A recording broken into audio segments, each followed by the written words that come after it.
啦，咁各位早晨啊，你哋好啊！嗱，今日咧係西營盤站正式啟用嘅大好日子啦。咁見到咧好多嘅乘客啦、市民啦、鐵路迷咧都非常之期待咧呢一個日子嘅嚟臨㗎啦。喺正式啟用之前呢，我哋會進行一個簡單而隆重嘅剪彩儀式嘅。咁首先呢，我哋有請港鐵嘅車務總監金澤培博士咧為大家講幾句嘅。唔該晒，金博士。各位早晨。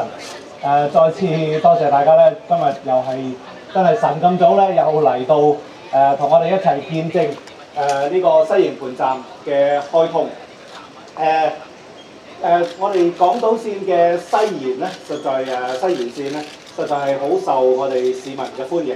咁特別咧係今日我哋隨住西營盤站嘅開通咧，我哋成個西區嘅所有居民咧係會更加嘅方便。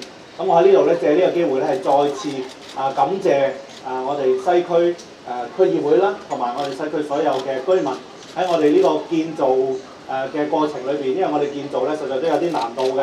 喺呢個過程入邊咧係得到大家嘅支持、體諒同埋幫忙，令到咧我哋個建造咧係非常之順利能夠完成，亦都可以咧今日係可以最後一個站3個站裏邊最後一個站咧亦都得以開通。而喺呢個過程入邊咧，一個好重要，特別最重要嘅咧就係我哋同各位咧係建立咗一個友誼。咁我希望呢個友誼咧係能夠長此繼續落去。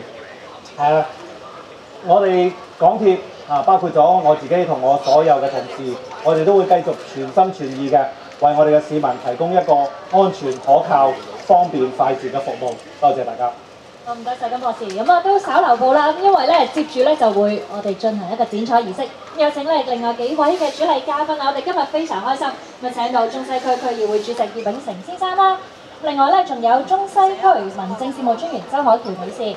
另外咧仲有港鐵公司嘅工程總監黃維銘博士。另外咧亦都有Adi 同埋基哥 Francis 同我哋一齊進行呢一個簡單而隆重嘅剪彩儀式。咁大家咧都各就各位啦。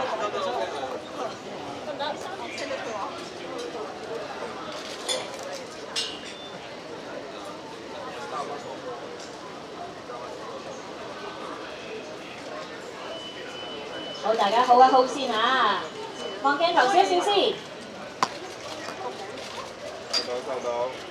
好啦，大家都準備好啦嚇。好啦，準備3、2、1。嚟到長征咧西營盤站咧，正式為乘客服務啊嚇。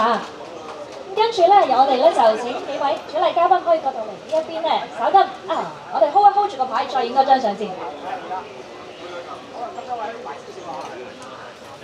嗱，拍埋少少，拍埋少少。幾位咧都可以消融。